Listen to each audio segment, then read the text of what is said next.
Thank you very much, Karen, and thank you for the welcome. Before we get stuck into my presentation on new age baits for Murray cod, there's one more door prize, which is this artwork to my right, your left, in the corner of the stage on the easel.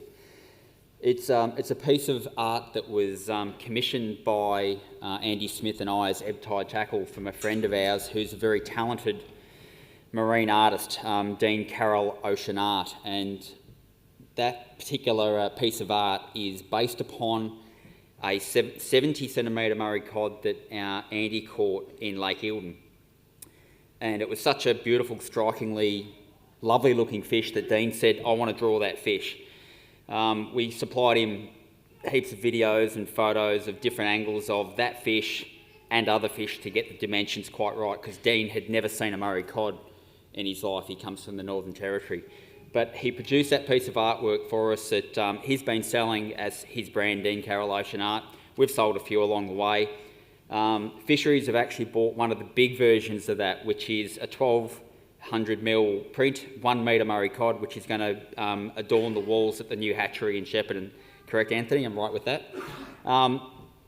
Dean kindly also donated one of the A3 versions as a lucky door prize for today.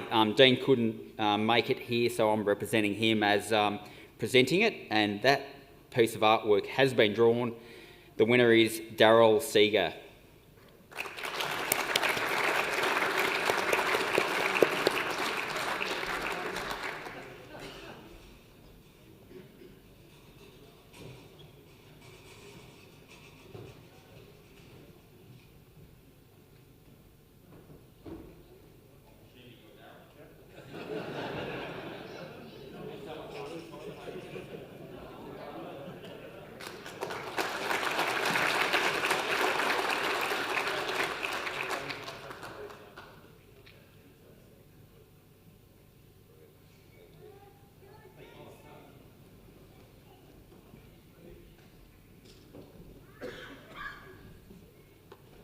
Have I got a clicker? Yes, I do.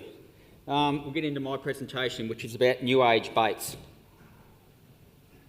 We'll get into what I'm talking about with baits a little bit later on. But to start off with, been fishing Eildon extensively for about 5 years, I think it is, roughly around the time when Fisheries made the announcement that it was open during the closed season. That really caught my attention, that we could go and target these magnificent fish in spring. And being a clear water fishery, Eildon provides great opportunities but a number of significant challenges in terms of how well these fish can see our lures.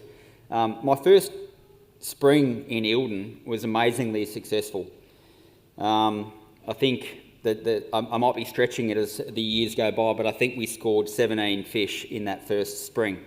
And I made the very bad mistake of thinking that I had Lake Eildon wide, and that's probably the biggest mistake you can ever give yourself, and you're inviting a kick in the pants if you think that way. It can certainly be challenging. In the winters and springs that have followed since then, I've actually found the fishing a fair bit harder than that in terms of actual raw numbers, but we've adopted our techniques a bit to try and match the bait in that waterway. There's significant bait in Eildon, which is why you see them so well conditioned. It's why they're so well fat, and we're strongly of the opinion that these fish are really, really well fed, and they are spoilt for choice. We started to switch it up and use swim baits and different new age lures in an attempt to show them something different. They see a lot of spinner baits. They see a lot of crankbaits, or divers or hard bodies as we call them in Australia, and there's nothing wrong with those lures. They catch an enormous amount of fish, but we wanted to show them something different, and we've actually enjoyed amazing success, especially in 2019, by mixing it up and showing them some of these lures that actually come out of the US bass fishing scene, especially in Southern California, where they chase really, really big trophy bass. These fish see every lure known to man thrown across them every day, not just weekends, and they're incredibly fussy. And some of these new age baits have been getting really significantly good results. So before we get into the actual baits, I want to pose the question, are some fish easier to catch than others? I think you'll ask anyone with any depth of experience that bigger, older Murray cod are probably a little bit smarter. Rob alluded to it in his chat earlier. He spoke about them being the big, wise, old fish. And I think for the most part, people would generally agree. But there's probably a number of other factors about Murray cod and the way we've got a slot limit now and we keep putting fish back and not removing them, that we're quite potentially actually making these fish smarter. There's also a view that there is genetic variations in fish where some are risk takers and some are programmed basically to be more cautious, and I'll talk a little bit more about that later. I'll talk about it now. In exploring this thought that some fish are smarter than others or more risk averse or risk takers than others, I did a fair bit of research and found some interesting stuff on the net. And whilst this isn't Murray cod research, I think there's a degree that you can take some lessons from this across various species. There was a study done in the 70s in Illinois in the USA on a lake containing largemouth bass, and every fish that was caught in that lake was returned. I presume it was a private lake to be able to police that aspect of it. Every fish that was caught was given a tag with a number, and over the course of a 5-year study, they found that some fish were caught up to 15 times. That's a fairly risk-taking fish. There was another one that was caught 12 times and many other variances down to that. When they drained the lake, they found numerous fish that had never been caught. They split that categorisation of fish from those that have been caught 4 or more times into one pond, and they took those that have been caught 3 or less times into another pond, and they actually bred 3 generations of fish over a 14-year period. What they found at the end of that study was that the fish that were more easily caught, and they're calling them the risk takers, became easier and easier to catch. They were predisposed to strike at shiny things, to chase things down. They were really active fish. They used a lot of energy in how they went about things. The cautious fish, they found they actually made them harder and harder to catch. And they've got to eat right, but they're very picky and selective about how they go about what they eat. They weren't so more into bright and shiny things. They could be caught on baits, essentially live baits, which I found a really interesting study when we look at our lures that we throw at Murray cod. Without a doubt, take away those kind of genetic aspects of fish, whether they're wired to be a risk taker or they're wired perhaps to be a little bit more cautious. I think for sure there's things that we're doing in our practices, and they're great practices, that are probably educating our fish to an extent. Catch and release. You'd imagine a fish that's been caught on a particular type of lure, released to fight another day and get bigger, and perhaps maybe it happens again. Over time, he might get a little bit more educated and a little bit smarter about those bright and shiny things, or those things that vibrate really, really hard.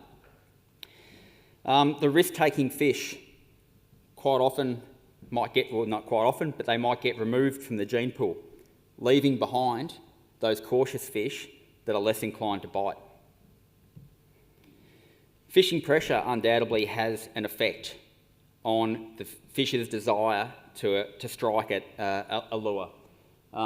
We know that waterways can actually significantly shut down in times of high boat activity, high angler pressure and activity. Doesn't mean to say that it won't return back to a relatively normal state a period of time after, but we can really shut these fish down for a period.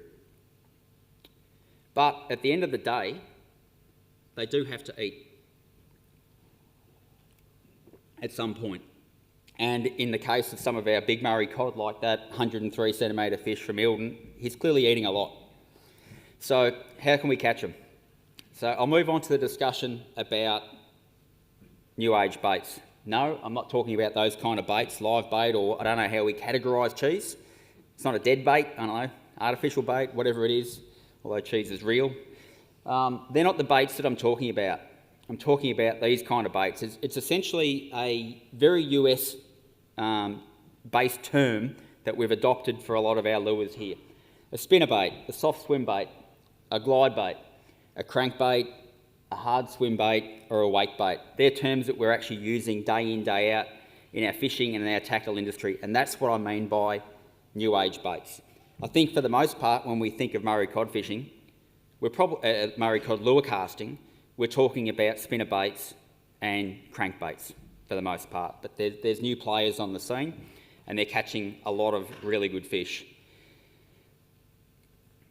So just before I move on to the types of baits, I'll just draw this to your attention. I've made up a word there, impressionism. I don't think it exists in the dictionary, but I do it as the opposite of realism. A lot of these new age baits really look like fish. They swim incredibly lifelike. They look lifelike in the hand and in the water, and I can't help it but think myself that the fish are seeing them in that way, that they are real. Conversely, in the impressionism side of it, say a big flashy 4-blade spinnerbait with a big trailer, it actually, I'll go out on a limb and say it doesn't look like a fish. But in murky water perhaps, that flashing little bit of colour that's put out, the thump of the blade, it might be enough for a fish to think, oh, that could be a fish. Or it might be a group of fleeing bait fish, but it's an impression, isn't it? It's not a real accurate representation of a fish. And I think in clear water, that's really, really relevant.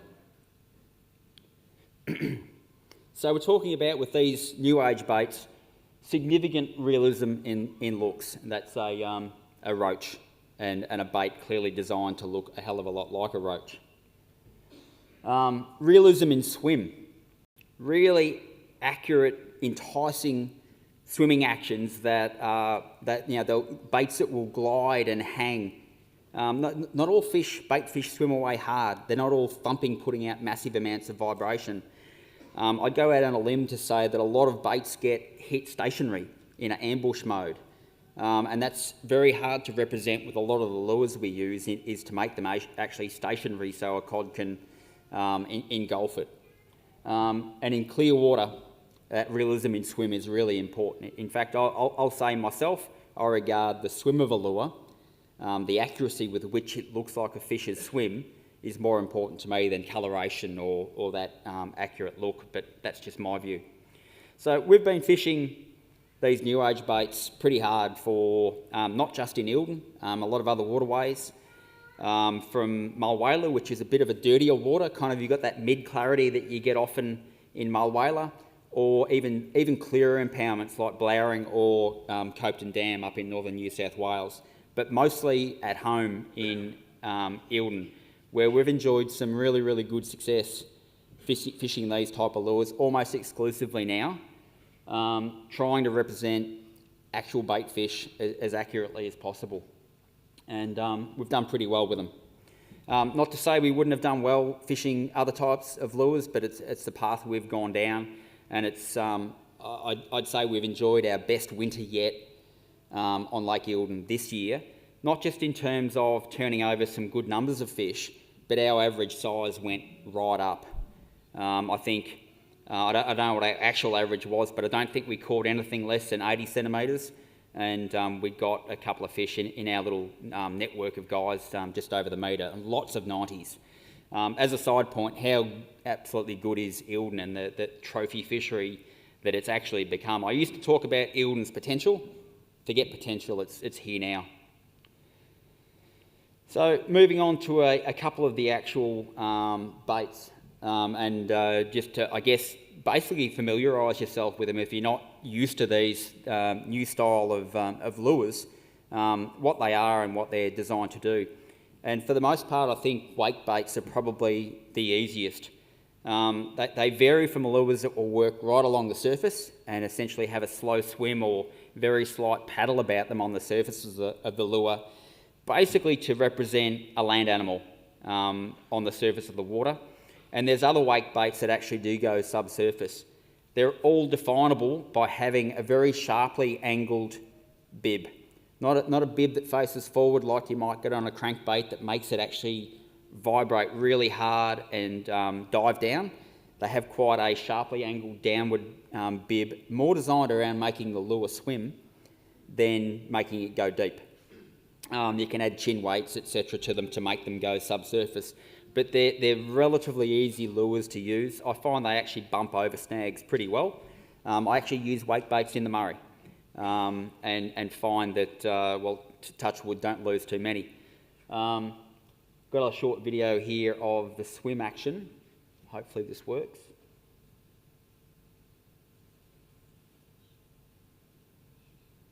So you get a fair old S shape out of these at a pretty slow speed. They put out probably a moderate thump, but we've enjoyed really, really good success on these.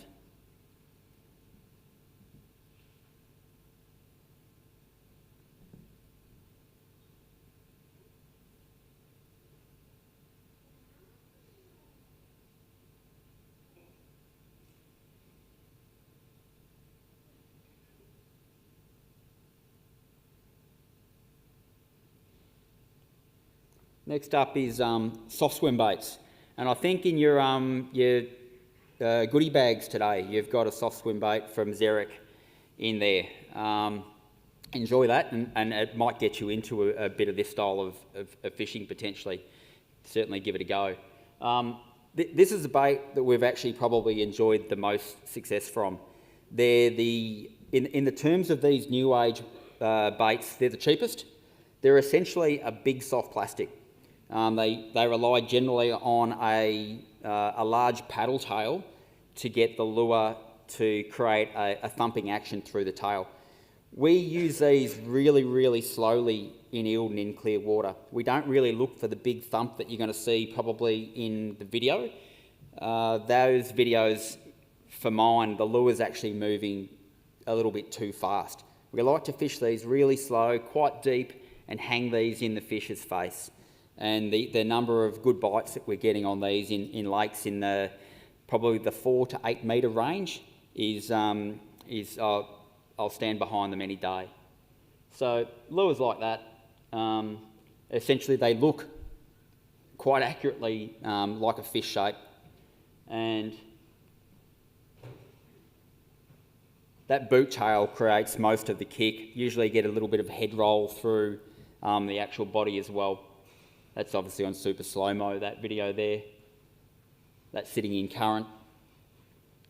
Looks like a trout. Generally, the soft swim baits are probably a little bit, as a rule, a little bit more elongated, a little bit more trout-like in their shape, but there are others that have got a deeper body that embody the look of a roach or a redfin, perhaps a bit better. Very easy to fish, slow roll for the most part, and a pause for effect is a very good time to get bit.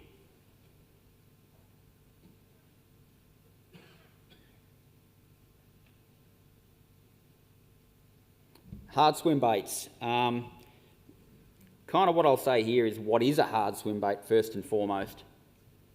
And what I'll call them is multi-sectioned hard lures. Usually there's 3 sections to the body, sometimes more. Sometimes you see 5 or 6 sections to a hard swim bait. You'll see one there that's only got 2 sections. There's a difference between a swim bait and a glide bait in terms of the balance. And I don't want to confuse you, but the smaller section on that one that's in the bottom left is what makes it not a glide bait. And I'll talk about why when I move over to the glide bait slide. But these fish have been scoring really good Murray cod for many years, way beyond the 5 years or so. The top left there, the jackal is, it's pretty famous, but there's some newcomers that are just as hot and causing quite a ruckus. A little bit of skill level required to use these to get the best out of them. Generally, as the angler, you feel you're winding in these swim baits super slow, and you get a bit of a feeling of, I don't think it's doing anything, I don't think it's doing enough. And the lure's really not moving much through the water, but it's incredibly natural. I think we're just used to feeling the feedback of a diver or of a spinnerbait, and we take comfort in feeling that thump, thump, thump, thump, and we think mentally, oh, we're putting out enough noise and enough racket to lure a fish in. These lures kind of go the opposite way of that, of forget the feedback that we get as the angler, but the fish is getting something incredibly natural gliding in front of it and not getting that thump, thump, thump. It is essentially a lot more of a natural presentation, which we'll take a bit of a look at here. A lot of these lures are actually moving way too fast for what I consider how a swim bait should be presented, but you get the idea from it.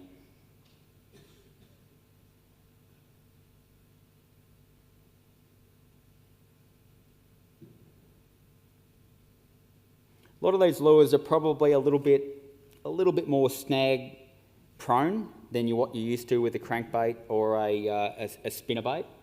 But when used carefully, I think the first thing you do when you start swim baiting is you go and buy yourself a couple of good lure retriever systems, and we get most of them back. And the final type I want to talk about briefly is glide baits, and I actually believe that these have got the most potential. The video I'll show you of them in a moment, they have as the name suggests, they glide out to the side and pause before being glided back. They really hang in the face of the fish. That's a mulwhaler fish. It's a really subtle lure, but it's still getting bit in relatively dirty water. Bit of skill level required for a glide bait. If you were foraying into these new style of lures, it wouldn't be the first place I'd go to. I'd suggest your soft swim baits probably and your wake baits as your first port of call. But once you get competent, I think these are the absolute answer. And we're seeing US bass anglers actually come over here and do quite well with these on our own doorstep with Murray cod. That difference between the hard swim baits that I showed you before and these glide baits, glide bait will be a 2-segment lure, and they will be very equally balanced in their weight from one piece to the other piece. Super finely balanced lures, to the point where if you upgrade your split rings or your hooks, there's a significant chance you'll throw that lure out and it won't swim as well as it should. You've got to literally weigh your hooks on in grams or points of a gram to get it right if you're going to upgrade to keep the same balance of how these things actually swim. And have a look at the various retrieves that you can get out of them.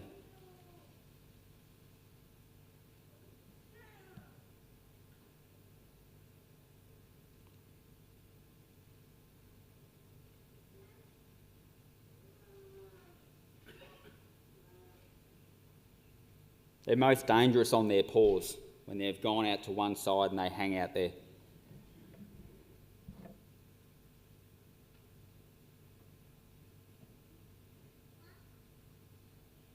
You notice from the line that you can see the belly in the line, it's not even being fished on a relatively tight line. It's almost like there's a bit of slack in it.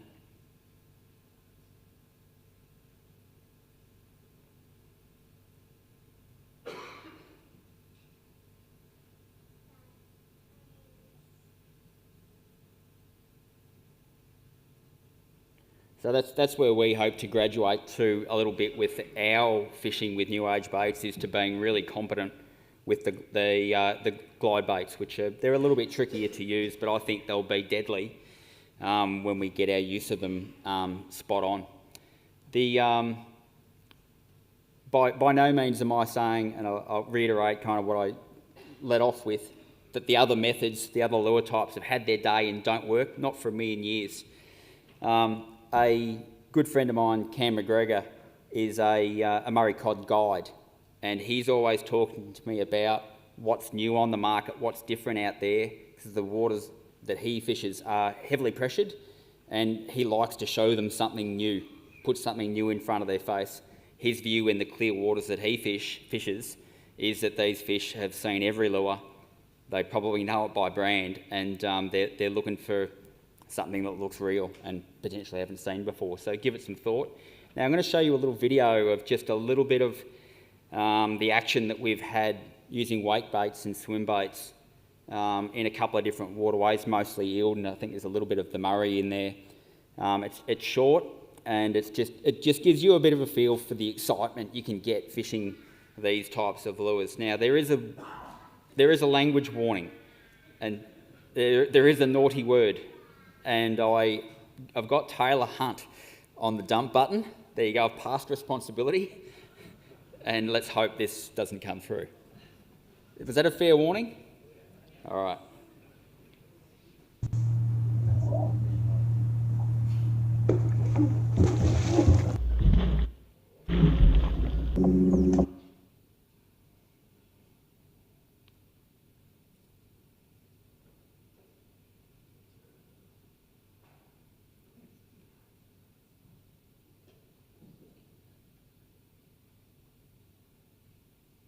All right, we're past the naughty word.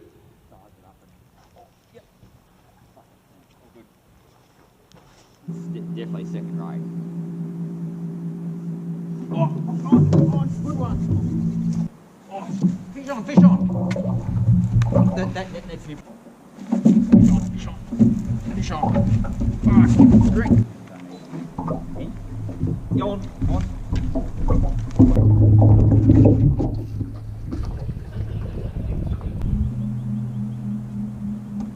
Yep.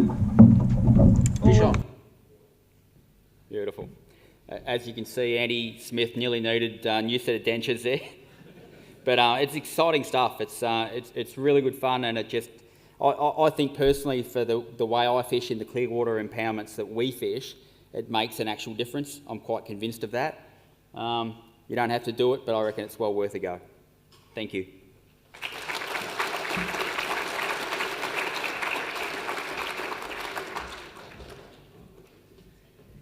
Thank you, John. That was really insightful, and I hope everyone takes something from that.